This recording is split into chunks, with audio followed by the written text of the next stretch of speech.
Hello everyone, welcome to yet another day in this Clown Decade, the decade where things are only going to get worse before they get better. If you want to keep up with all things Clown Decade, do subscribe to the channel and of course become a channel member. If you have missed out on reacting to Jimmy the Giant on the Islamification of Britain parts 1 and 2, you really do need to watch those two parts first before you start part 3. So go off and watch them if you haven't, and if you have, let's get on with it. Right, take it away, Jimmy. So let's just say, right, that somehow, let's pretend that British Muslims, despite all evidence, all historic precedents, somehow just never change their attitudes and they stay as they are. And we consider, could we one day have Sharia law in Britain? You kind of already have it. The oldest Sharia council we have is actually, as it happens, the oldest in Europe. It was established in 1982. It was formed to solve the matrimonial problems of Muslims living in the United Kingdom in light of Islamic family law. The council comprises of members of all the major schools of Islamic legal thought and is widely accepted as an authoritative body with regard to Islamic law. The ISC maintains a strict policy of employing staff and scholars with the highest moral integrity and value. Now, this isn't Sharia law in that it is the law of the land. What these Sharia councils typically are religious bodies that everyone who goes there subscribes to. The problem you have is how many people are being coerced into that against their will due to the, well, culture that they find themselves in. A culture that is uniquely not British. Given that, for example, when it comes to getting married in this country, one thing you have to make clear is that you are not being coerced into the marriage in any way. When it comes to the Sharia Council, well, it's not exactly clear if that is a hard and fast rule, despite the fact it is obviously part of British law. There's even polling that says that 32% of Muslims want Sharia law in Britain. I mean, that to me is saying that 32% of Muslims, from a very base level of the law of the land, want a complete cultural change. That shows that with 32%, there is a pretty clear and cut failure of integration. You obviously should not come here as a foreigner and demand changes to the law. That is something for the British citizenry to decide for themselves via the democratic means that we have. I mean, I suppose quite a funny thing is that between part 2 and part 3 of this series, we have seen basically everyone come out in favour of the Tel Aviv fans going to Birmingham. We're talking pretty much every politician apart from the independent MPs, Jeremy Corbyn and the 4 independent Gaza MPs, and Zara Sultana came out saying that Israel should be banned full stop from all supporting events, etc. Now, fair enough, Jeremy Corbyn is a British native, and this is a point that I do raise quite a lot of the time. British leftists are absolutely mad and seem to be motivated by some sort of ancestral guilt. And this is where the heart of the culture war really is. The whole migration thing, that's kind of a second-order effect of what's happening.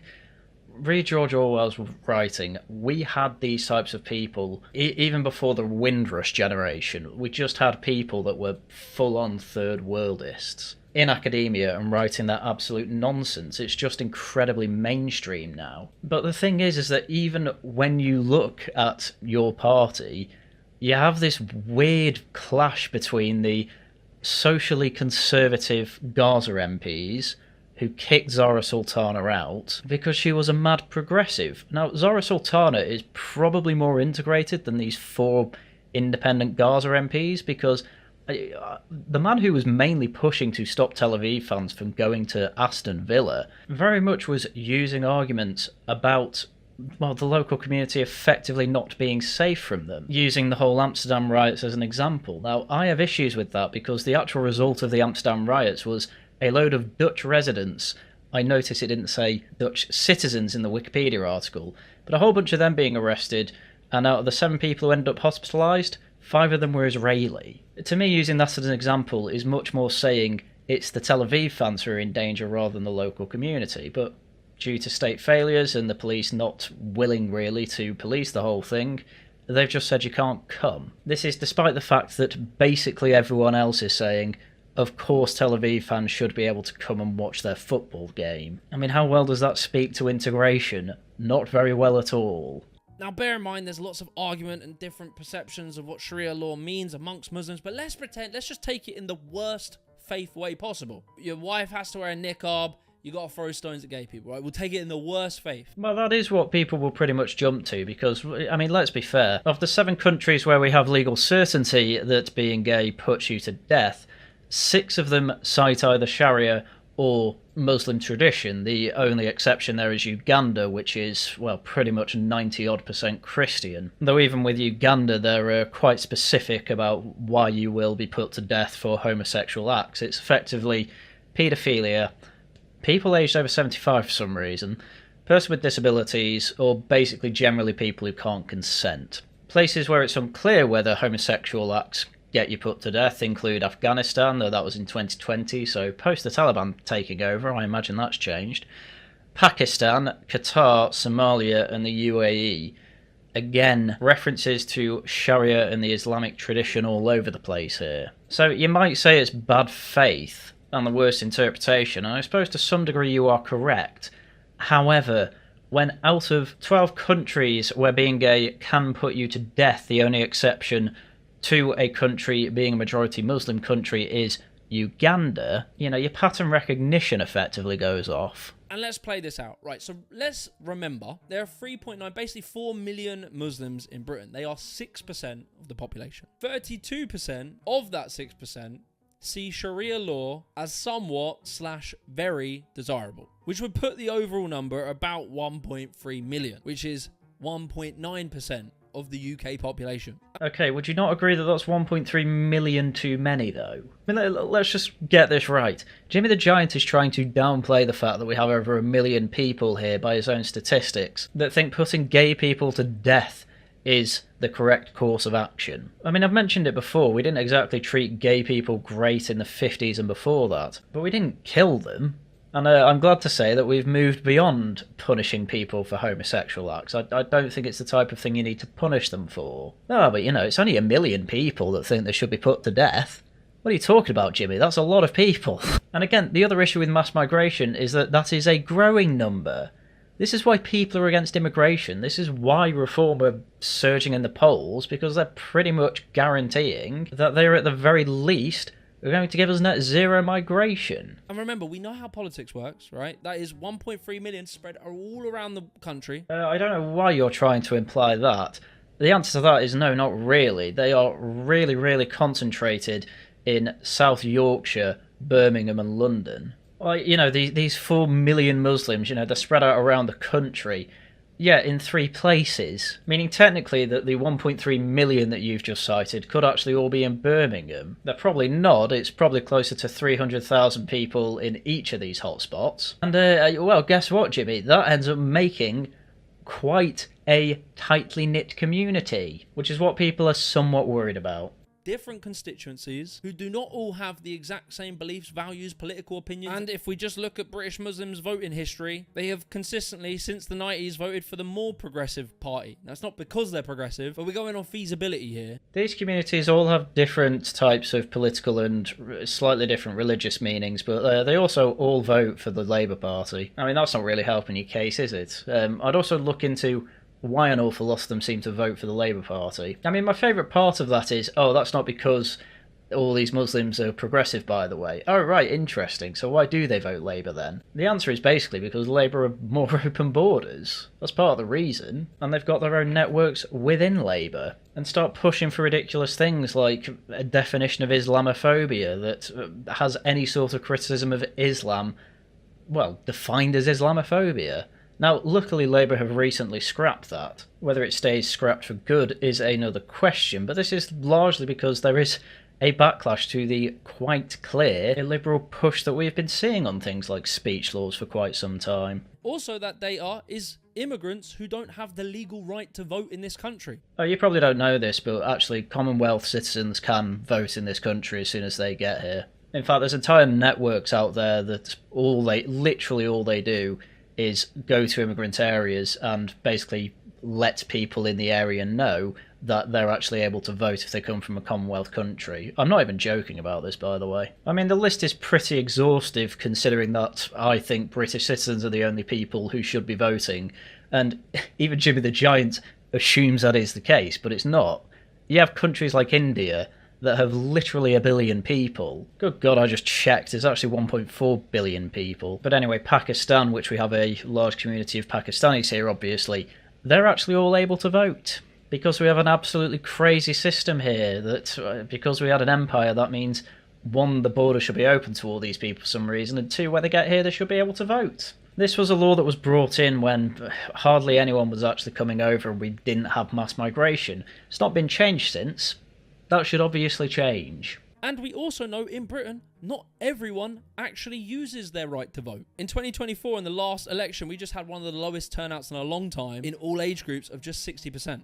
Okay, well, the data's quite hard to find, and I personally can't find it, but how does Muslim turnout relate to other religions? Is it higher or lower? Because one thing that you do hear a lot of rumours about is effectively their community leaders or the imams effectively tell the entire community who to vote for, and it's typically Labour.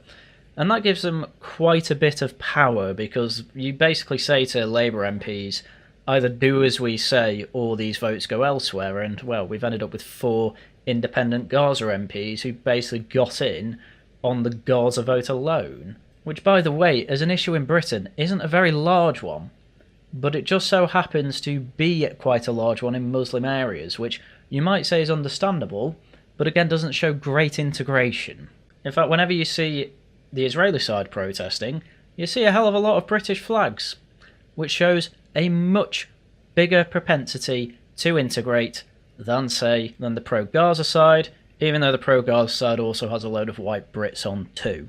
Because ultimately we're in the middle of a culture war. Why I'm saying all of this, why I'm going into these numbers so much, is because that's what you have to do. You have to dig into these numbers. And the more and more you do that, the likelihood of a few 100,000 Muslims who support Sharia law in a wider British population of 70 million people somehow organising and pushing Sharia law through our electoral system is logistically impossible. I mean, not necessarily. We know from last election they can get 4 explicitly pro-Gaza MPs and pro-Islam MPs into Parliament, and then on top of that they can literally get Tel Aviv fans banned from Aston Villa. Let's be real here. They clearly have political sway. Now, just because at this moment in time it looks impossible for them to put Sharia law into the statute books, doesn't mean it's not going to be that way forever, does it? I mean, between the 2011 and 2021 census, something like 1.4 million Muslims came to Britain. And by the way, that won't even include the Boris wave, which happened after that. He brought over 1 million people. Now, granted, not all of those people are going to be Muslim, obviously, but a decent proportion of them are, and so you're probably looking, since 2011, 2 million more Muslims coming over here. Now, some of them absolutely will be integrating, but ultimately, again, as we saw on the ONS map before, they're spread out across Britain. Not really. They go mainly to 3 places. I mean, this apology is cute and all, Jimmy, but realistically, we're starting to see the result of Muslim areas now getting political power, and it has literally resulted in a bunch of Israelis being banned from going to Aston Villa to watch a football game. How well integrated does that sound? Because ultimately, if you try and say, oh, well, think of Amsterdam, again, all you have to do is say, well, look, you have a whole bunch of the people that are pro this coming out and explicitly saying, now that we've found mush, we need to push for no Israeli sports person or fans to come over to Britain, even if they're related to the Tel Aviv team or not, because apparently they have a bad reputation. Like, honestly, you're seeing the thin end of the wedge and Jimmy is telling you to ignore it. Granted, this all happened after he released the video, but there were signs that things like this were happening anyway before he made this video, and before the whole blatantly anti-Israeli Tel Aviv nonsense occurred in Aston. I mean, for fuck's sake, we can't get rich people to pay more tax. Rich people have the highest tax burden since World War II. I'm not getting into that. And that has a 75% approval rating. Yeah, it won't do when they all leave and all of a sudden taxes on income have to go up again, will it? I know exactly what you're going to say. I know what you're thinking right now. You're going to say, what if that Muslim population becomes bigger? It's not really a what if, it just is happening. And I know exactly what report you will cite. You will report Matthew Goodwin, who says that white British will become a minority in 2065. 2063. Well, you don't need to use Matt Goodwin's necessarily. There's been plenty of other reports that have the 2060s as when white British become a minority. That's been pushed around for decades. I'm interested to see what your reaction is to that, though. This report and old conspiracy theories has led some people to this belief of demographic replacement. Yeah, I mean, I'm not the type of person to put it in those words, but I would like to see what your reaction is to that. That white people are being replaced by Muslims and foreign people because we are choosing to have less children. Well, one of the biggest reasons people cite as to why they don't have kids is effectively cost. Why are costs going up constantly? Well, it may not be the main reason, but migration does have something to do with it, in that it's a very small number of migrants who actually end up contributing toward the society more than they take out of it. In terms of the economy, we've ended up with millions of more people over the past 5 years coming over here, and yet we are practically at a point of bankruptcy, and we're facing recession. I mean, we're pretty much already in one. And migration has been an excuse to say, hey, look, we can fudge the numbers. See, we're not technically in a recession because GDP is going up, while GDP per capita has either been stagnant or even going down. And again, I don't necessarily blame migrants for that. I certainly do blame the politicians and obviously the civil service, who have been using migration to try and fudge the numbers for them. Let's not forget, even Liz Truss was probably going to do something like that. This report from Matthew Goodwin, firstly, makes massive assumptions about future immigration levels, about future immigration birth rates. Birth rates all around the world are dropping right now, and migrant birth rates tend to drop in alignment with the native population over time. Yes, but not the first generation, which is the problem. Yes, the native stock of Britain typically already have a low birth rate. You keep bringing in new people, they start with quite high birth rates, and then it drops off a cliff. On top of this, the actual claim is that white British people will be a minority in 2063. But you gotta think about what's being said there. Not all of the non-white people are like one homogenous group. Okay, Matt Goodwin never said that they were. Ultimately, what's ended up happening is that pretty much since Enoch Powell's speech in Birmingham, the Rivers of Blood one, where he was citing government statistics about immigration and how the white British population is going to be dropping by the year 2000, not even 100 years from then, white British population is now a minority. It's below 50%. When it comes to the Great British population, which has been 99.9999999% white British for over a millennia. Even in terms of anthropology, that's basically an overnight change. Yeah, people don't want that. Right? No, they're all broken down into much smaller minority groups. So white British people, even based on this dubious data, would still be the majority ethnic group. I mean, yeah, they'd still probably be the biggest ethnic group. Yeah, that's true. I mean, what's the implication here? Can we be worried about the white British population if it becomes not the biggest ethnic group? I mean, this is the problem that Jimmy the Giant just doesn't get. People don't particularly want to live in a country where, when they are travelling from one place to another and go through towns and cities, they don't want it as a potluck of what the culture is going to be. Because ultimately, if you have mass migration that has changed the face of the country to this degree within 100 years, integration simply isn't going to happen. Integration's already pretty difficult. You're just making it an impossibility at that point. And we've seen that there's inter-ethnic conflict within Britain already. And the bigger those demographic groups change, the more likely you're going to see that conflict bubble up again and again. I mean, a few years ago in Leicester, there was a whole conflict between Indians and Pakistanis over a cricket match. A Turkish gang had an inter-ethnic gang conflict and ended up shooting a 12-year-old girl by accident. And Jimmy's here basically saying ignore all that, at least white British will still be the biggest ethnic group. As if changing ethnic makeups of a country overnight doesn't have any effect on the culture of these areas. Handsworth, which I'm pretty sure Jimmy's going to go into, obviously originally that was an area that was white British. It then turned West Indian. It's now turned into a more Islamic area. Why is that? Because of these waves of immigration. And people generally don't want to see these changes. That's why they were complaining about it all the way back in 1968. And, as a side, they're sort of implying that all non-white British people are not British. I'm not saying Matthew Goodwin's saying that, but it's, some people will take that from this. Now, the proportion of the non-white British population, exactly how many of them do you think are well integrated and considered to be British people. Because let's just be clear, we have precedent now after the synagogue stabbing that you can't actually say that. You can't say if you have a British passport, you are British, because everyone was calling that guy un-British, despite the fact he had a British passport for nearly 20 years. So even by the mad lefty Labour Party standards, having a British passport for 20 years, if you stab some Jews, yep, that's un-British. Which I agree with, by the way. But even by Labour standards, having a British passport now doesn't necessarily mean you're British. And I don't think that's something that Jimmy can address.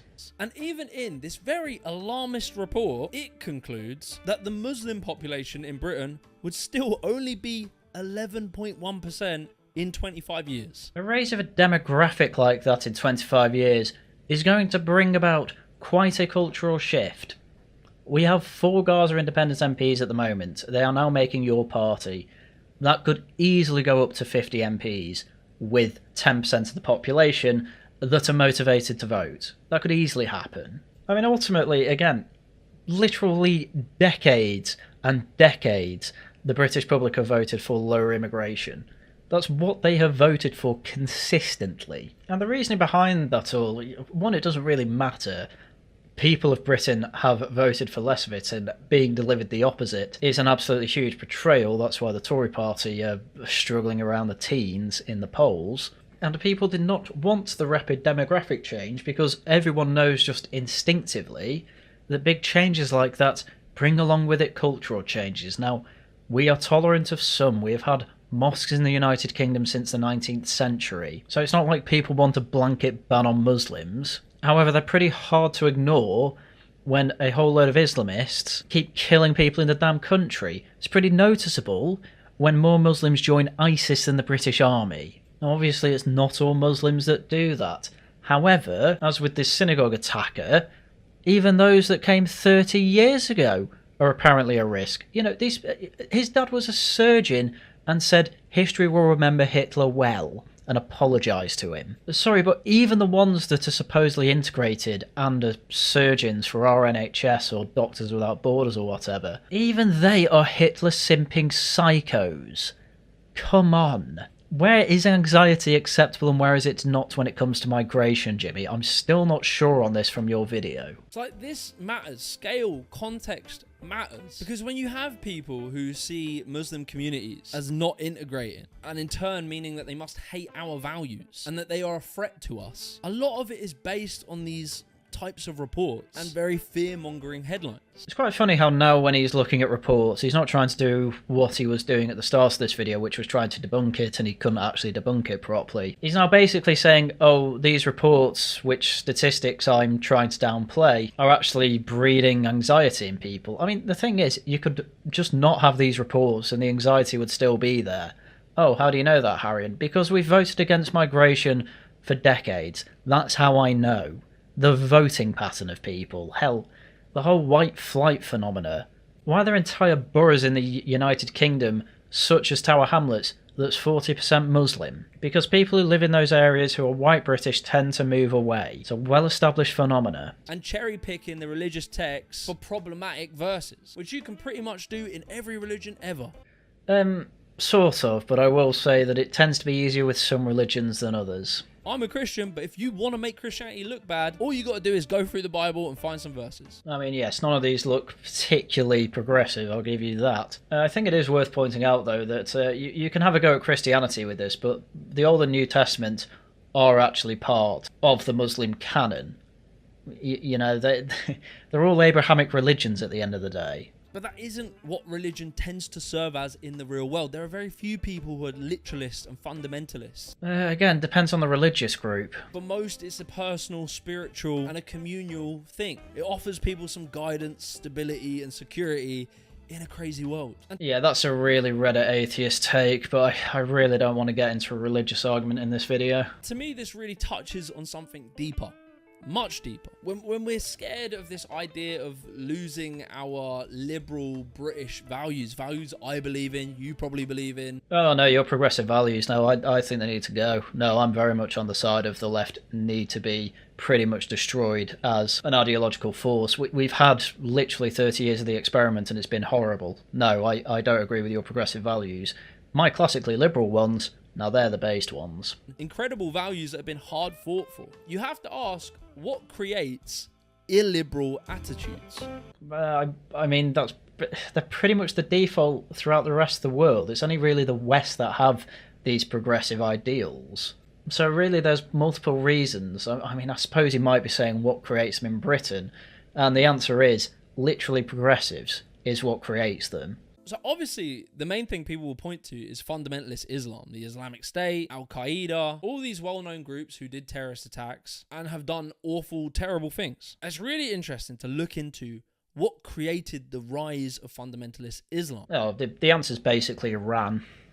There's your answer. It hasn't always been like that. It became radicalized. Not entirely wrong, to be honest. Obviously, you had a few of the Crusades and obviously the Reconquista of Spain. You know, I am not saying that Islam has necessarily been peaceful since before ISIS and things like that. But there was a very big cultural revolution in Iran, and I do wonder if he's going to get into that. We can take Iran, for example. In 1953, we, Western democracies, overthrew their democratically elected leader directly because he wanted to nationalize Iran's oil supply so that they owned it and we didn't own it. I mean, he says we, and MI6 was involved in the Iranian coup. And whether it was for oil or not, I don't really care about all this. The point is that Jimmy is going to try and blame Iran going incredibly Islamic fundamentalist because America and Britain got involved in a coup d'etat that, by the way, basically just moved from one secularist in charge to another secularist in charge. How that makes the country want an Islamic revolution? I don't know. Take it away, Jimmy, I guess. So what we did was led a coup through our intelligence agencies to overthrow their democratically elected leader and replace him with a monarch, the Shah of Iran. Well, again, I have an issue with we because it was mostly the CIA, though the British did help. But it wasn't headed by the CIA, it was headed by Fazlollah Zahedi, who, yes, was incredibly unpopular. Again, I don't see why having a coup against a secularist to then replace it with a secularist would necessarily lead to an Islamic revolution, but there we go. Now, the Shah of Iran was interesting because although he was a monarch, a dictator, he styled himself as like a modernizer, aligned closely with Britain and America. And he came in being a big lib, you know, the liberal aesthetics, the rhetoric. He had women driving cars. Wow! Damn, you should be in favour of all this. It is quite funny how all these progressive values that Jimmy pushes for are basically all of a sudden trumped when it comes to anything remotely close to, not necessarily just Muslim, but any sort of foreign attitude being brought into the conversation. No, women should stay oppressed in Iran because that's what they want. Sorry, but I have a bit more of an empire view on this. Stop burning your widows. However, whilst that's great, you know, women, cars, brilliant, poverty, inequality, and corruption just were ignored. It's absolutely amazing how with Jimmy, absolutely everything comes back to Marx's claptrap. Inequality exists, therefore I want an Islamic revolution. Sorry, I have absolutely no idea where you got that from. By the way, the Iranian Islamic Revolution took place in 1979. I mean, as you can see from this, it did absolutely nothing for GDP. It pretty much fell as the Islamic Revolution was going on, and then stayed there till the 2000s, only recovering in, say, 2005. So I suppose if you want a wiper when it comes to the British perspective, yeah, we've been stagnant for some years, but quite clearly it can go up again. And also, poverty went up post-Islamic Revolution, and again, only really recovered, and at least in the urban setting, only got back to where it was in, well, it's 1984, that, again in around 1997, so just before the year 2000. Overall, it got back there about 1998. Again, absolutely horrific decade and a half for the Islamic Revolution, but sure, the poor people wanted an Islamic Revolution because inequality. Whatever you say, Jimmy. Whilst the Shah brought in a secret police force to crush political opposition. And slowly what happened was a political backlash. A backlash that wasn't just against the Shah himself, but against everything that he represented. Western liberalism, secularism, women's rights, free expression. All of it was rejected. As to many people, those values were seen as inseparable from the corrupt system that they lived under. Okay, and then they ended up with an Islamist revolution that kept them poor for a decade and a half. Why was there no backlash to that? Wow, it's like not everything's about the economic material conditions they find themselves in. Crazy. The West became synonymous with dictatorship, exploitation, and humiliation. And so, reactionary, authoritarian, radical Islam took root there, and this story repeated many places around the world. Well, I mean, this is the problem with the American Empire. They weren't quite like the British, where the British were explicitly in charge of these places. The way America typically does this is, you know, a country will vote someone in, and if America don't like it, they'll invade until they actually start voting for the person that they want. You genuinely probably wouldn't have this if you did it the British way. I mean, obviously the British colonies ended up with plenty, and I mean plenty, of revolts. But you still get Indians today that basically say the British should come back and rule us. You don't typically get that in Iran, even though materially they're probably worse off post-Islamic Revolution. The thing is, these authoritarian regimes, as we know, are awful, and they became worse and worse, more radicalized, as they took more and more power without any democracy to show opposition. Hold on, I thought the problem with the Western-backed coup was that there was no democracy. Isn't this just absolutely ruining the Marxist version of history, actually? Isn't that pretty Whiggish? Everything slowly moves towards being more and more progressive. Well, Iran's a complete BTFO of that, isn't it? They get shown a more progressive world and they completely reject it for one that's, well, incredibly socially conservative. I think that's the nice way to put that. They took away people's rights. They treated people terribly, all to maintain power. And so, it created a refugee crisis. And that's how we have Aaron Bastani and Academic Agent. As it turns out, in the long run, backing the coup in Iran really was the worst thing that Britain ever did. People running away from them en masse. Conflicts that we were directly involved with: Iraq, Afghanistan, Syria, Yemen. This destabilization of the Middle East created the refugee crisis that we are dealing with right now. I am sorry, but getting involved in Iran in the 60s does not give you any sort of moral authority to say, therefore, you need to just open the borders to every refugee who says they're from Afghanistan, Iran, Yemen, or wherever else. Coup went wrong in the late 70s, therefore you need to open your borders to absolutely everyone else 50 years later. What is that logic? And I'm sorry, but how have we got onto this? The vast majority of migrants to Britain are not refugees. What are you talking about? And we love in the liberal West to take the high ground, to point at the Middle East and say, look how backward these people are. Look how they rejected liberalism. However, I would argue right here, right now, we are sleepwalking into the exact same thing. Oh my god, this is so Adam Curtis coded. Doesn't matter what the issue is, it's always capitalism. This is so tedious. This is exactly like when Adam Curtis was trying to compare the neocons with the Iranian Islamic Revolution.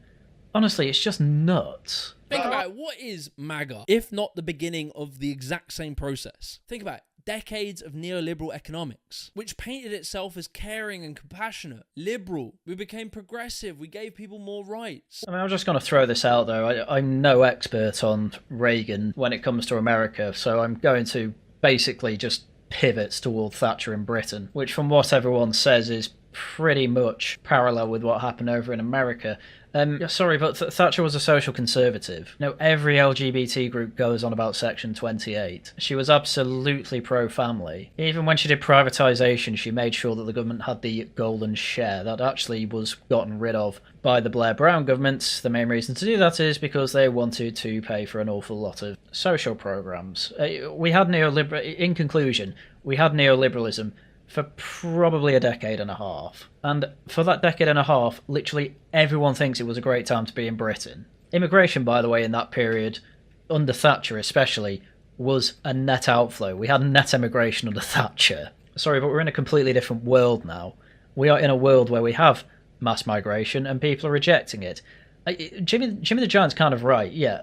A lot of politics these days is a reaction to what we've seen over the past 20 years or so. That has absolutely not been neoliberalism. We pretty much have the world that Jimmy the Giant wants.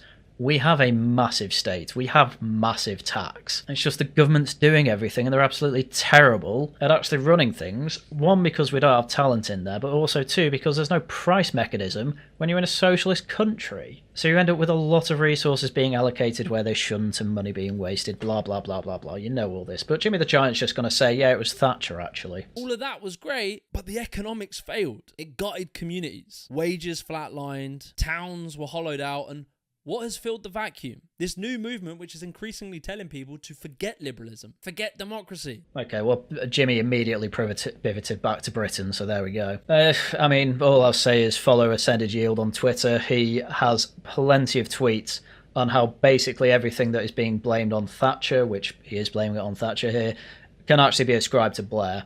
I already gave you one example. There's plenty of others. Because ultimately, Margaret Thatcher didn't deindustrialise. We still had a decent industrial base in Britain. The only thing you can really blame her for is certain coal mining towns. And I agree that could have been handled better. But ultimately, as I say, pretty much everyone agrees that the late 80s and 90s and early 2000s, best time to be in Britain.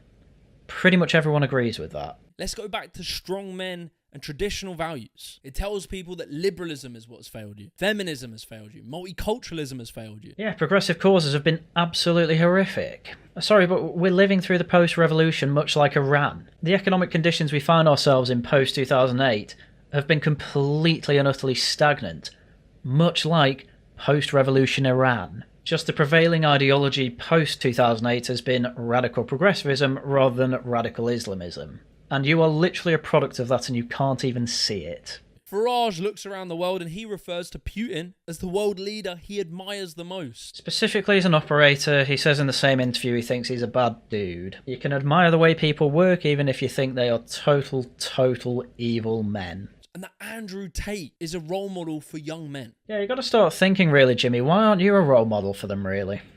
I mean, you were when you were going on about parkour and stuff like that. But honestly, I get plenty of people DMing me, telling me to go through your videos. That's part of the reason I'm doing this. People are very happy that I'm going through this because, really, you don't give a positive vision for men in the future. I would like to hope that I do. They're telling us that what we need is hierarchy, authority, real men in charge. Well, I mean, I don't know if they're telling you need it. I think it's more of a, we have this anyway. Doesn't matter what political system you have a hierarchy, and people at the top have much more influence over what cultural norms are than, say, the people at the bottom. There's still bottom-up action that bleeds to the top. But ultimately, I mean, think of it this way.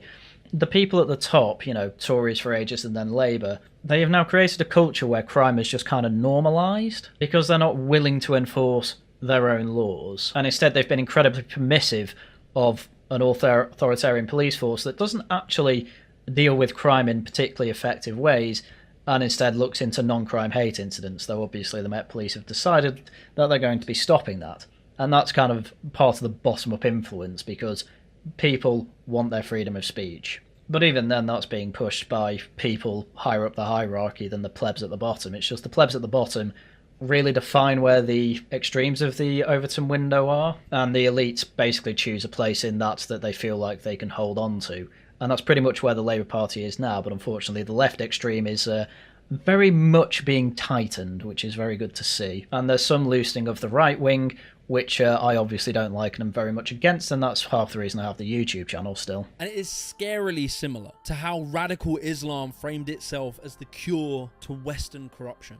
Yeah, this is just a really bad version of Adam Curtis's The Power of Nightmares, where they're really trying to shoehorn in that radical Islamism and conservatism are actually the same thing. Just honestly, this is why I think leftism needs to die. See, when liberalism alone promised to bring a better life, but failed to deliver for ordinary people, for some, the reaction is to just burn it all down and embrace authoritarianism instead. Now, look. Well, I mean, let's be real, that's a rational reaction, especially when people have been voting again.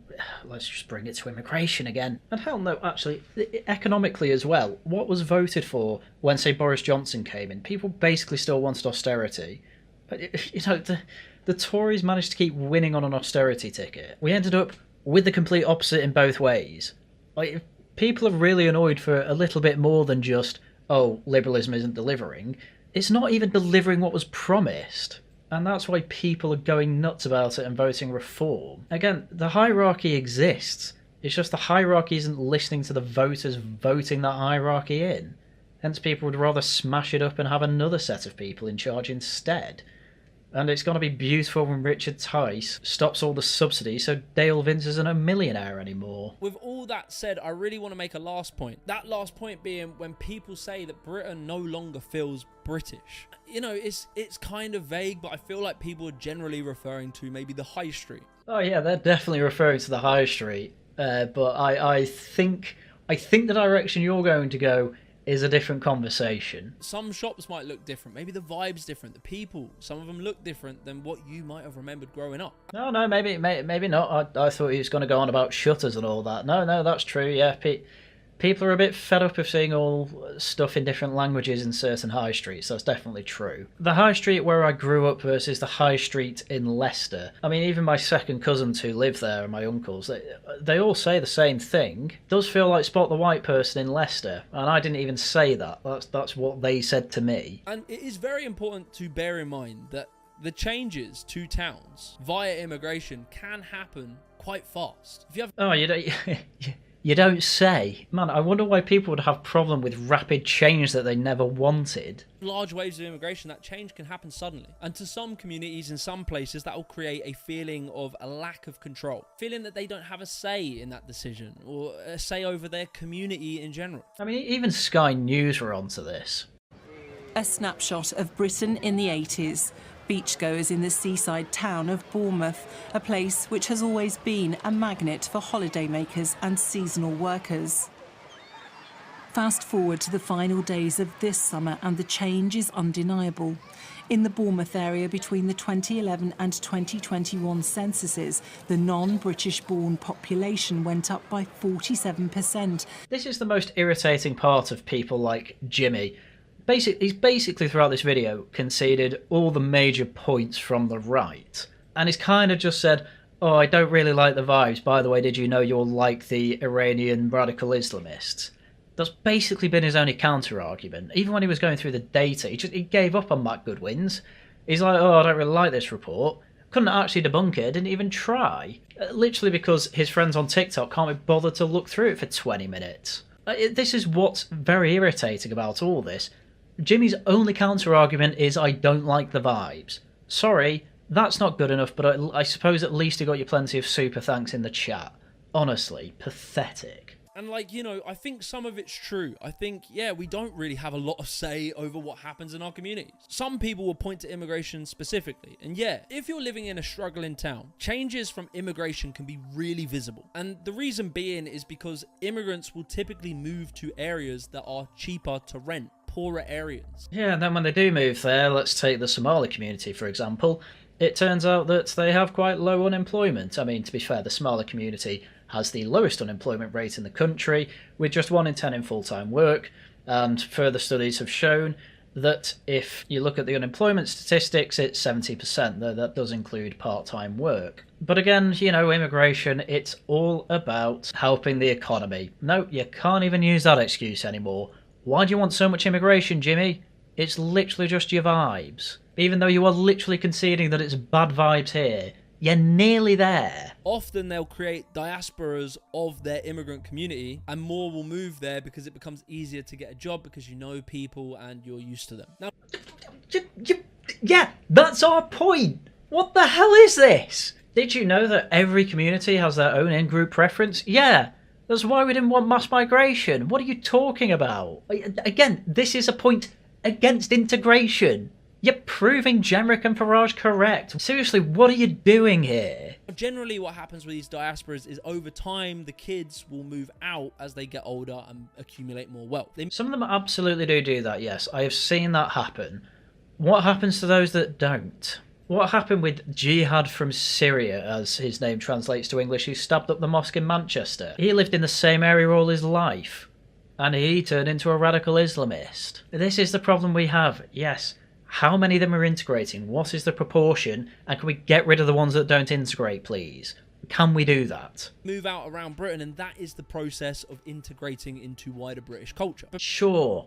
What is the proportion of them doing that? How many people are doing it? How successful is it in the end? Again, I know of people, I'll admit mainly women, who have done this. It absolutely does happen. I'm willing to have the olive branch there, but you really need to look into how many people actually do that. He's literally got the integration argument correct. Yeah, the people that move out of the enclaves and into British society and end up, say, marrying white Brits are the best cases we have for integration happening and working. Problem is, as I showed on the map before, you have massive areas where you have these concentration of enclaves, and that is the problem. Because migrants typically are poorer than natives when they arrive into the country, they tend to cluster in low-cost housing, which means that poor areas can demographically change much quicker. Yeah, that's all pretty much true, and by the way, working class areas kept voting against that sort of thing, but I guess you'll ignore that. I just wanted to point out, I've only just noticed there's a little Guardian watermark in the top right of this. The Guardian literally got on board JimmyTheGiant to go to a high immigration area and I guess do a bit of a vox pop around the area. I've just had a look for the video and it turns out that it was from a video from about a month ago called Luton vs Tommy Robinson, the myth of a UK town divided. And they even bring up that, oh, did you know that Jimmy was part of the alt-right pipeline and believed every word that Tommy Robinson said? I have seen absolutely no evidence for that whatsoever. I simply just don't believe that's true. But it's a very convenient thing for Jimmy because, oh, look at that. All of a sudden he's working for The Guardian. All of a sudden he's all over Novara Media. He's being pushed, almost astroturfed, if you will, as a man who says, hey, look, you can go from the right to the left. It's perfectly possible. And it just happened to see him everywhere after that with Gary Stevenson, Novara, as I say, and even The Guardian. Oh, and now he's getting money. He's getting money and super thanks in all the videos he makes. I'm sorry. I am a very, very organic channel. I do not get super thanks. I'm not as big as Jimmy, I will grant you that. But I have to say, this all looks very suspicious. Jimmy, we're losing the immigration argument. Can you please make a video on it? And then his scriptwriter just ends up conceding everything to the right anyway.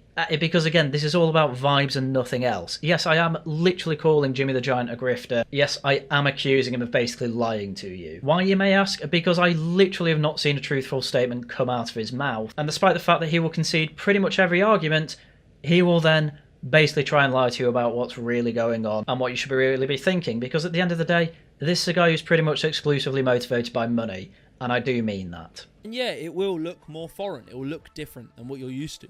That's absolutely incredible. That's another concession to the right. In fact, that's an argument that integration has failed. Oh yeah, see, in these areas, yeah, everything is going to look foreign. Yeah, that's the opposite of integration, because they are distinguishable from the native stock.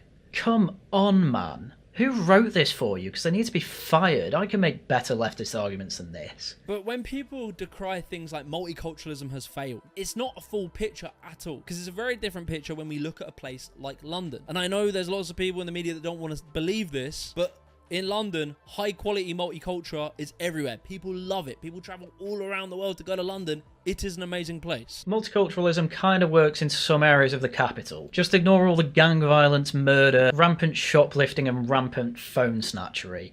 Hell, the Met are very impressed with themselves because they managed to stop a Chinese-backed gang from snatching phones. It's just incredible. You have to accept a gazillion migrants because there are some nice markets in London. That's basically what the argument is here. I love how he literally went to Luton and isn't even trying to defend Luton. He literally was backed by The Guardian to go to London and try and say it's nice. And he basically said, yeah, it's foreign, but, you know, you go to London, a place different to Luton, and it's actually quite nice there, implying it's not in Luton. Just absolutely incredible work. I can't believe he made this video. If you go and have a day out in Notting Hill, tell me it wasn't an amazing time. Yep. Don't think Notting Hill was that good for the people that got stabbed. Gotta be honest with you there, mate. I'm sorry, but there are two completely different ways to look at Notting Hill. You have all the people that want to pretend that it's a great time out and that it's just people having a celebration. And then you have the other side that focuses entirely on the crime and the fact that there are hundreds of arrests every year. And believe it or not, you could actually have a world where it is just the good stuff at Notting Hill Carnival, but our police literally don't want to police it properly because it seems racist, and he had the Macpherson inquiry decades ago. That is literally multiculturalism failing. Different food, different music, different communities from all around the world. Sharing, it creates these fusions of cuisine, these communal events, and a real feeling of life in an area. Literally the only two positives he actually came up with there was food twice, and music. That's literally the only two positives he could actually take away from Notting Hill Carnival. That is quite funny to think about. Yeah, Luton, it's not Britain anymore, really. There's definitely a foreign culture there.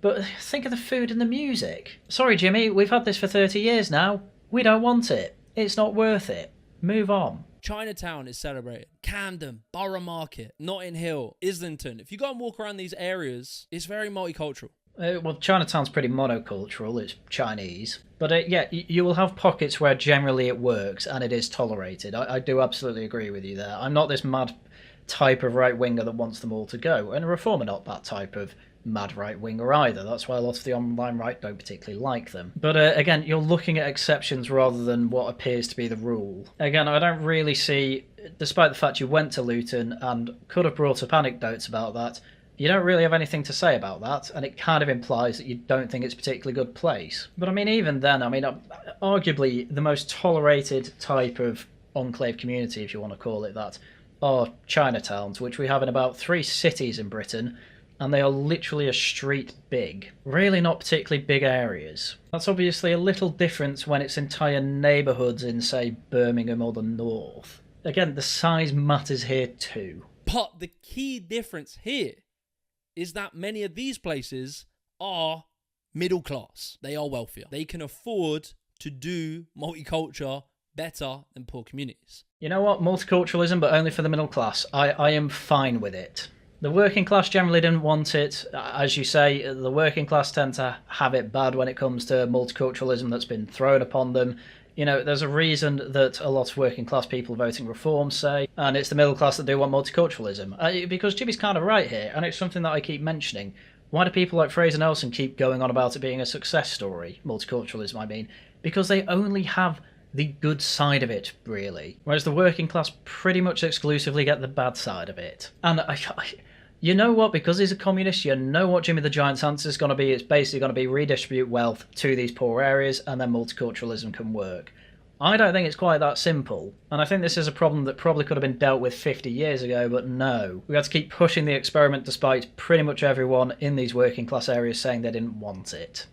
So I used to work up there, so I didn't go deep into it very often, but I would like walk from about here there. So when I first came there, I was intimidated in the sense that it was alien. Like, I can't say it wasn't alien. Sorry, but this just gives the whole game away. He's basically agreed, again, he's just openly conceded. Yeah, this is weird, this isn't well integrated, this is a failure of multiculturalism. You know, why does it work in the middle class areas rather than the working class areas? Because, well, in middle class areas, the mass migration is relatively limited. Because, yeah, it's not as cheap. You know, I can appreciate Jimmy trying to put the nuance in the conversation. The problem with Jimmy is that this isn't to actually put nuance in the conversation. It's to try and just pretend that the actual answer to this is redistribute wealth from wealthy people to these poor, and as he even said himself, foreign communities. Sorry, Jimmy, I'm not going to vote for that, and I don't think many people are going to vote for that. Imagine being told that your taxes have to be redirected from a majority native working population to these foreign enclaves in an experiment to still try and get multiculturalism to work after 30 years. Come off it.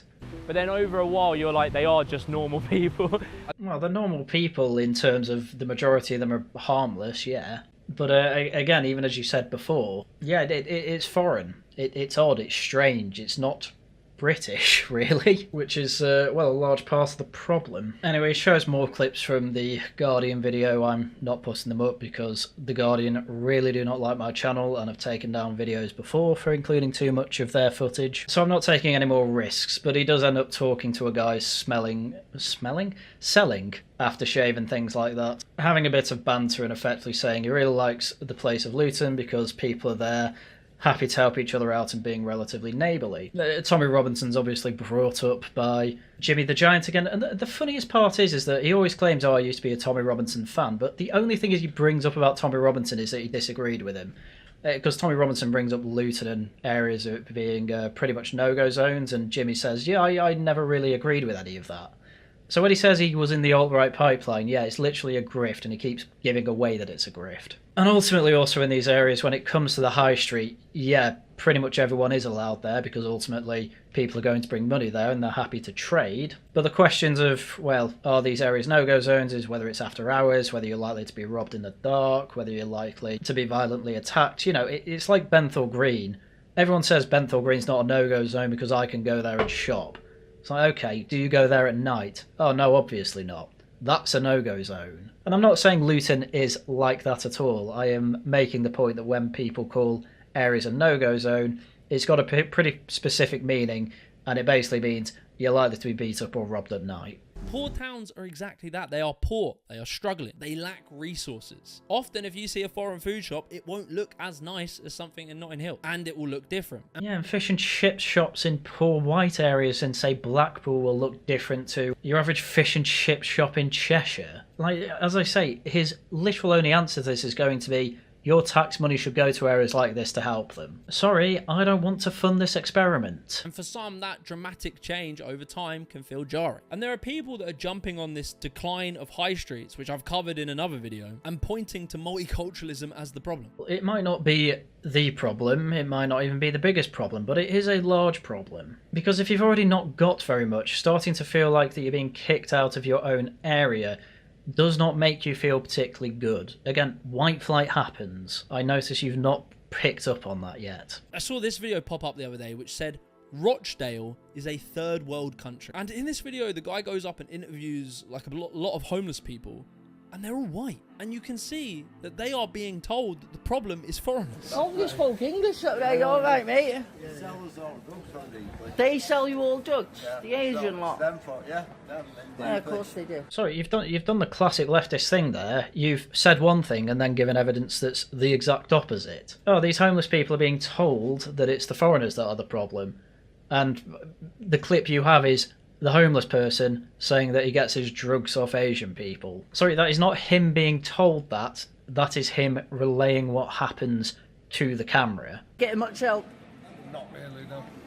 It's not much help if you're white British anymore, is there? Oh, yeah. Not much fucking help. What You bring... come in with a foreign fucking name, you get everything. Yeah, I got an idea. Go over to France, come back over on a banana boat, on a rubber dinghy, yeah, that allows you. I mean, I'm not being funny here, Jimmy. Literally what is happening. That is literally what is happening. So yeah, it's kind of no wonder that there's some sort of resentment going on here, isn't there? Rochdale's decline started in the 1980s when the Arkwright mill shut down. Lots of good quality jobs for working class people, and it kept the community alive. There was money flowing around the community. Sorry, are you going to try and now say that this was Thatcher's fault? Do you know Thatcherism only really came into effect in a second term, you know, after 1983. This mill was closed in 1980. This happened before Thatcherism really got going. Today, Rochdale is among some of the most deprived areas of England. After years of deindustrialisation and deep council funding cuts, even its main mall closed in 2020. And yeah, right, I know where you're going with this. Yeah, the complaints from the local people aren't so much things are awful here and I blame the immigrants. What they were going through when they were talking about immigrants was they are supplying the drugs and another set of immigrants are getting a lot more than me from the government. You know, one was resentment, the other's feeding into my addiction. Now, the addiction one I don't really blame immigrants on, because I think if the immigrants weren't doing it, it would probably be some locals. I mean, you want examples of that being the case, just look at Scotland. But ultimately, if migrants do appear to be much more of a priority to the British state than the natives, then yeah, there's going to be an awful lot of resentment, and the simple answer is going to be, oh, just get rid of them instead. Obviously, the middle class types, a lot of whom will be paying into the system much more than they're taking out, though these days that's probably actually quite a difficult thing to argue, given over half of people are taking out more than they're putting in. Yeah, different point. But they're not talking about the people in Chinatown, are they? And that is something you would do well to actually take into account when talking about this, but you don't.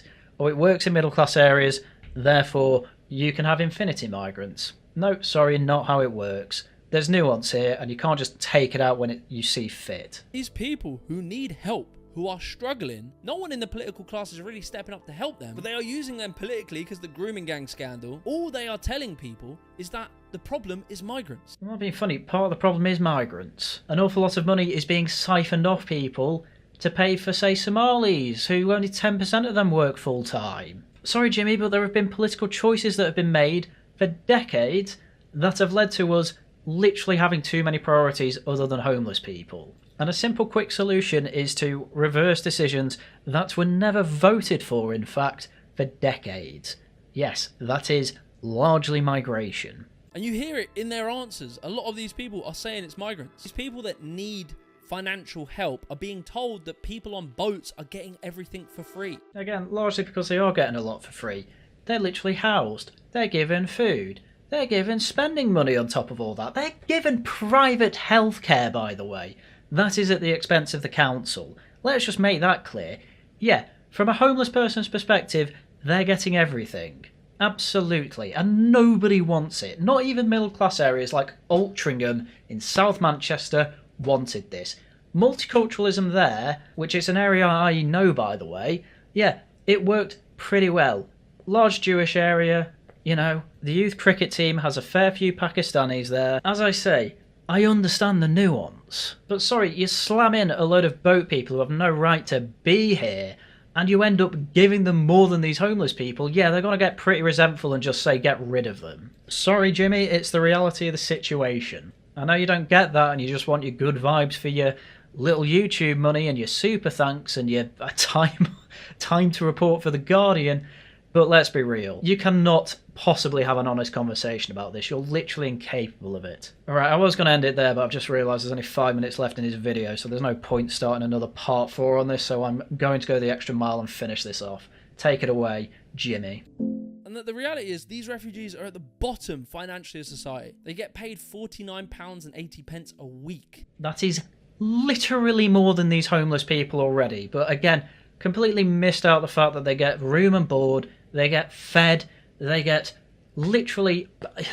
private healthcare that is paid for by councils, and on top of all that they get 50 quid spending money a week. What could they possibly need to spend it on? They already get everything you could possibly need, or at least in terms to live. You know, there's a reason they're all caught smoking and drinking coffee. The coffee's free from the hotel, by the way, and they buy the cigarettes with this pocket money. Or if they're being housed in a hotel and given food, they only get £9 a week. Alright, rejig that then. They all end up in hotels then because you cannot afford to live anywhere with about £200 a month. And in fact that's why a lot of them work illegally too, so that they can get even extra cash through their Deliveroo trips. But I mean, you know, this is costing the country $8 billion a year. I think I'd be quite happy with $8 billion going to help the homeless, rather than it going to hotels for people who should be deported upon arrival. Come on. When people say that they're being given phones, most of them are being given by charities. Oh, well, the modern charity complex is an absolutely ridiculous one. Effectively, charities are lobbying firms for the government, and ones that do actually give out things like this usually have funding from the government as well. The government fund an awful lot of charities. Honestly, it's no wonder that these homeless people are so anti-migrant. Do any of the homeless people get phones? No, not really. They don't even get room and board. They are being put in hotels because they're being left in limbo for 2 years for their asylum application to be approved. Whereas these homeless people that you've just cited all already live here. And we know, even from your perspective, should be given room and board. People coming over illegally, none of them should get refugee status. Thank God Reform have committed to not giving them any refugee status and just deported them either to where they came from or a safe third country. Thank God for that. Because we should obviously not be paying extortionate rates to hotels to house them for 3 years. Come on. In which time they're not legally allowed to work. And yeah, well, an awful lot still do illegally, so, you know. when they are eventually approved and they might get some housing, they are thrown in the most low-quality HMO properties they can so that the private companies that are handling the refugee crisis can make as much money as possible. Yeah, well, that's part of the reason that the Tories kept the crisis going. I mean, why don't they put homeless people in these HMOs? Because there's not an endless stream of them coming over from France. That's basically the only reason.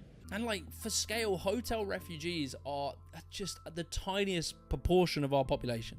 This is a really irritating thing with the immigration debate when it comes to leftists. They pogo stick from point to point to point. I said this in the last couple of parts.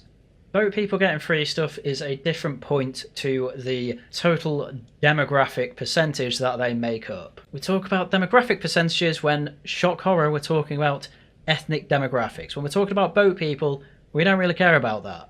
We just want them deported because none of them should be here. Can you keep up, please? Supporting refugees, which I would say is a good thing to do, costs just 4.7 billion.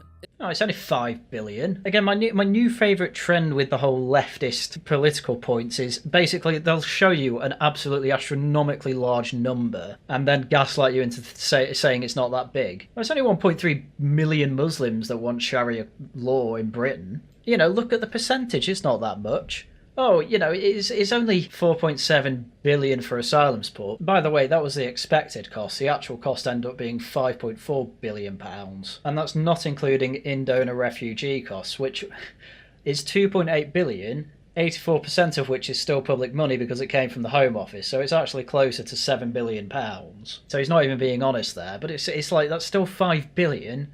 Yeah, it might be 2 seconds of NHS spending, but it's still 5 billion more than we should be spending on an asylum support system that is basically being absolutely riddled with people who are lying to get asylum support. Ukrainians? Fine. Some Afghanistanis? Fine. Hong Kongers? Fine. Why the hell are the people from Yemen coming here? One of the biggest ones was Albanians. Why are they coming here? Why are the Vietnamese coming here? Sorry, but it's just ridiculous to try and defend this. Again, he concedes every point to the right and then basically says, yeah, but this is all bad vibes, isn't it? What a pointless video. It's about 0.38% of total public spending. Doesn't matter. It's being prioritised over native homeless people. We should obviously not be prioritising public money that way. What are you talking about? Total globalist communist. The worst type of person, honestly. The hotels thing is a problem. It's not ideal. It's not good. We should fix it. But to think that this is the #1 problem in our society right now is almost hilariously obvious that it's a divide and conquer tactic. He's just tried to gaslight you again there, by the way. Oh yeah, the hotels thing is a problem. Yeah, it should be sorted. But oh god, if you care about it, that means you know, clearly you don't care about the other problems going on in Britain. It's a very basic and very visible problem. An awful lot of the way human society works is effectively down to what you can see and what is perceptible. The problem that we have with JimmyTheGiant is that his answer to all this is effectively take money off rich people and keep giving it to these poor people, including the people that shouldn't even be here. In fact, especially to the people that shouldn't be here, probably. I mean, I just love it. Just because it might not be the biggest problem, because the economy is certainly a bigger problem. You know, immigration is second biggest, by the way. That means basically you shouldn't be talking about it. It's just incredible. What a video. Because the deeper argument is, yes, the people in Rochdale and those homeless people in those videos need more help from the government. Yes, they do. We should look after them more. We should do more. But financially, it doesn't need to be one or the other. It kind of does, because we're bankrupt. Kind of actually does. We're at a point where the pie isn't getting bigger. The economy you want would shrink it, in fact. And so we're at the 0 point sum game. I love this. A communist is trying to tell you that it's not zero sum. Sorry, it is at this point, because of a world that you wanted, by the way. It's estimated that it would cost us 1.9 billion to end homelessness in the UK. However, after years of relentless propaganda, we have been brainwashed into like this serf mentality to believe there's no money there. There's no money for us and we need to fight for our small breadcrumbs. Sorry, this is the communist trying to tell me that the economy isn't a zero-sum game. Yeah, I agree, but when the economy's doing well, the economy's not done well since 2008. Really, since Tony Blair's second term, that's when growth started being incredibly fake. And now growth's even faker. We can be in a situation where he is absolutely correct. The problem is that to be in a situation where you don't have a zero-sum game like this and you can actually grow the economy, you have to be a neo-Thatcherite. Guess what? He doesn't want neo-Thatcheritism. So again, he's actually trying to make a right-wing point here while spending the whole video gaslighting you into trying to be a communist. Just incredible. Nothing was coherent in this part. I'm not even joking. There is plenty of wealth in this country. We have the 4th most millionaires and the 4th most billionaires in the world. Oh, just do communism. It'll be great. I love it. His actual answer to this is a zero-sum game of just take the money off the billionaires and millionaires and give it to poor people. That's his actual answer. A literal zero-sum game. We have plenty of ability to look after our most vulnerable, the homeless, the refugees, etc. And I totally get this idea, like, we need to look after our own first. I get where that's coming from. But think about it, the politicians who are making that argument, the anti-migrant politicians, do you ever hear them talking about how they're going to help homeless people? Oh yeah, Reform had this in their manifesto, or contract I should say. Reform social housing law, prioritise local people and those who have paid into the system. Foreign nationals must go back to the queue, not to the front. So yeah, I mean, it's not much, I'll give you that. They also want to build more houses on brownfield sites so that you can obviously help out with the housing market. Obviously deporting people is going to help with that too, because it reduces demand, and that's going to make houses much more affordable and can help lift people up and obviously make space for homeless people to maybe have a home. But he wouldn't bother to look into that, because again, his only argument against all this is, well, you see, Nigel Farage has bad vibes. Do they ever talk about investing? Do they ever talk about putting money into those communities? No. They just want you to be angry at the refugee for getting their breadcrumbs. My absolute favourite part about this meme is that it's been said on Twitter quite a lot, but when this meme was made, it was like, I don't know, I think it was 2019, and this one's obviously been memed to have a bazillion cookies under the millionaire. We've had the Boris wave since then, and I keep seeing people on Twitter say, and I agree with this, that actually it shouldn't really be the cookies multiplying, but it should be the migrants. Because obviously you had Boris wave, which increased the number of migrants that we have. I mean, I said it on Twitter the other day, but ultimately the battle between left and right at the moment is, do you think that when it comes to economics, we should be dragging the millionaires down, or should we be dragging the people at the bottom up? And I'm obviously on the side of drag people up. And a good way to do that is, I guess, not help compress their wages with an awful lot of cheap migrant labour coming from abroad. Because ultimately what realistically actually happens in this argument is that you break the cookie in half and you give it to the foreigner. But obviously the only real weapon the left still have at this point is to cry racism. That's why they all love Zach Polanski, because he does that with a bigger megaphone. It's pathetic. Ultimately, what people are really feeling when they say that British culture is dying, it isn't migration. It is simple economics. We are literally richer than we were in the Victorian period, when we had high British culture. Sorry, that does not fly. Oh, it's actually the rich people that are ruining your culture. Yeah, I'm not buying that for a second. Because the implication is that you can only have culture if you're rich. That's obviously not true. Muslims didn't close your pubs. Refugees aren't the reason your high street died. Multiculturalism isn't the reason that your town centre now is just gambling shops, vape shops, and American fast food chains. Brits like American fast food chains, by the way. I don't buy that one. But where migration actually comes into this economic argument is that effectively migrants are used partially to suppress wages. I mean, even Boris Johnson came out and said that was part of the Treasury's plan with Boris wave. So people don't have as much disposable income as they may have had decades ago. And ultimately, when cheap labour is moved in, yeah, it goes to working class areas, as you say, and even as you said before, yeah, it is a bit of a foreign area. So you have the double whammy of, you know, do people unfairly blame migrants for things like this? Yes, the people who absolutely should be blamed for this are politicians who allowed it and even pushed for it to happen, and even those who oversaw it and basically did nothing about it, despite what they say now. But obviously for a lot of people it's just, you know, they say what they see, I'll put it that way. But I'm very much more on the nuanced side of this argument, and I want the bad parts of multiculturalism completely gone, and accept that there are some good parts that if the middle class want, they can keep. People just have less money, less time to spend with each other, to spend with their community. This is leading to all these third places that are core parts of British identity dying. Whole towns have been stripped of the resources that made them feel alive. Yeah, maybe, but as you saw in Luton, there are also dilapidated places like this that are only renewed with an influx of migrants, and as even you said, it looked foreign. Us as the British people, as a community, as a culture, has been atomized into these individuals fighting each other to survive.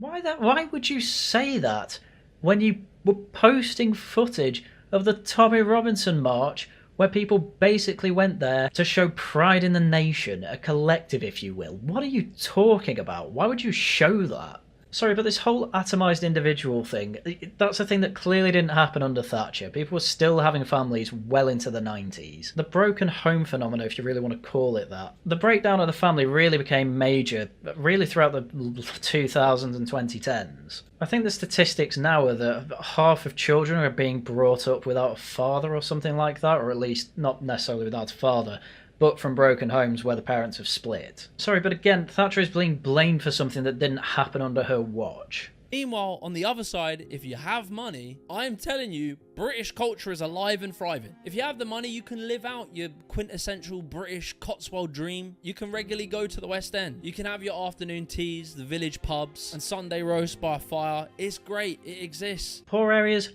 literally had all of this a couple of decades ago.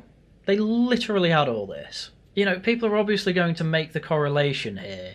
Wow, we've had mass migration. Wow, everything's just started to suck. Wow, a third of pubs have closed over a decade. It's multifaceted, the decline. I will give you that. It's not just migration. However, there is a big correlation, and not only that, the more people have looked into it, the more that, yeah, migration at best hasn't helped, and at worst is exacerbating the problem.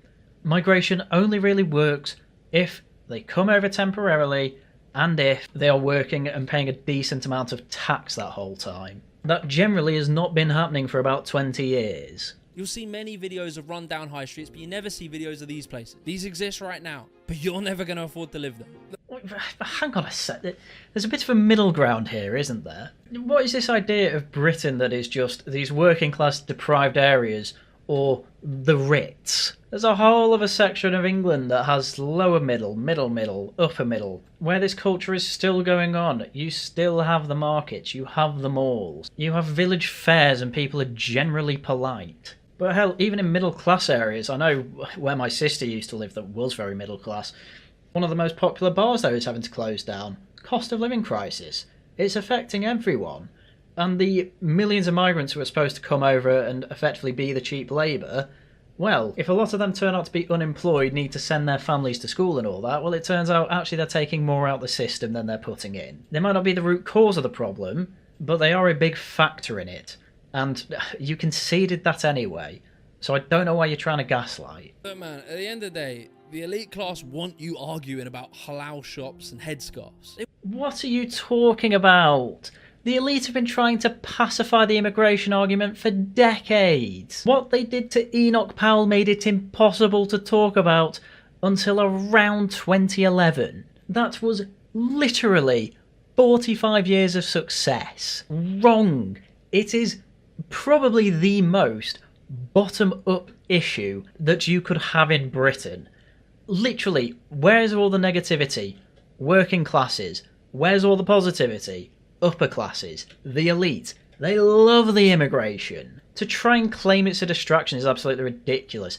Even the Tories, who had big anti-migrant rhetoric when Boris Johnson was going to be Prime Minister, they completely 180'd. They like it, they want it, they're on board with the idea that it's cheap labour and will help the economy. Sorry, complete nonsense. I want you blaming the Afghani while your wages have stagnated. Your rent's doubled and your town centre died. Oh, and your money's being siphoned to the government more than ever to mostly pay for all this, but, ignore that. If you listen to the 3 billionaire families that control the entire British media, that's all you're ever going to hear. Or GB News, whose major shareholder, or a Dubai-based investment group set up by New Zealand billionaires that Nigel Farage has a massive stake in. Not being funny, GB News was a massive risk. It took like 5 years for it to become the biggest news channel, and again, that's entirely through people flocking to it rather than GB News being the channel that's trying to set the agenda. Who was doing that for ages? BBC News, Channel 4, ITV, they were the big news channels, Sky as well. And now it's basically only BBC News that aren't remotely moving to the right on immigration. Sky News has gone mad. Well, not mad, that's not fair to say, but they've certainly moved to the right from when they were the most anti-Brexit news channel going, and that's saying something. Everyone was laughing at GB News when it was launched. It's taken years for it to become the most popular, and the only reason it managed to do that is because it's reflecting what the general public want, which actually more often than not is free debate. Yes, an awful lot of their hosts are right-wing, but it's ridiculous to say that they don't have lefty voices on. Matthew Stadlin's on it all the time. Navarra Media are constantly guests. There's lots of left-wingers who go on it. And guess what? Make the same gaslighting arguments that you have throughout this video. Because to them, it's not about culture. They don't give a shit. They're enjoying themselves. They're going to Ascot. They're chilling. For them, it's about control. So they can keep what they have right now. Sorry, but I do really get fed up with the accusations that Nigel Farage hasn't made massive opportunity costs and payments to be in politics. Realistically, Nigel Farage should be a businessman who's flying all over to America, Dubai and what have you, making multiple business deals. Instead, he's stayed back and effectively trying to do what he can to help the country. Oh, he doesn't want to be Prime Minister. Good. I want someone who doesn't have political ambitions to be Prime Minister. That's the type of person that I know is ideologically committed to the cause, rather than just there for the paycheck. Honestly, the idea that Nigel Farage got into politics to try and gain power is ridiculous. He'd have much more if he was an international businessman. No, the man loves Britain and is willing to save it. If you're angry at migrants, you're not angry at them. And if we're busy fighting each other, if I'm calling you a racist and you're calling me a wokey, it keeps us divided and we can never come together to actually fix the actual problems. You have 80% of what you want. Sorry, I have about, 20%. We're divided on ideological basis here. Not because Nigel Farage is telling me one thing and you've got, Jeremy Corbyn telling you another. Sorry, that is ridiculous.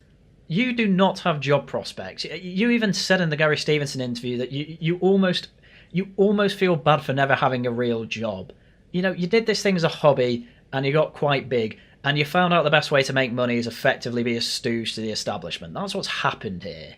You can't really say that for me because I don't make much money off this. This is very much just a hobby for me. So yeah, you are a wokey and you are an enemy and I didn't need Nigel Farage to tell me that. And it's that right there, that inability for us to come together, to fight on the same side, it's that which is going to kill British culture. You don't even like British culture. That's been given away by your incessant defence of pretty much everyone who isn't even interested in integrating into British culture. Anyway, that is it. I did manage to get this out in 3 parts. I thought it would end up being 5, but, well, I had to skip out an awful lot of the Guardian video because they would have got me. Anyway, with that, that's everything that I actually had for you for today.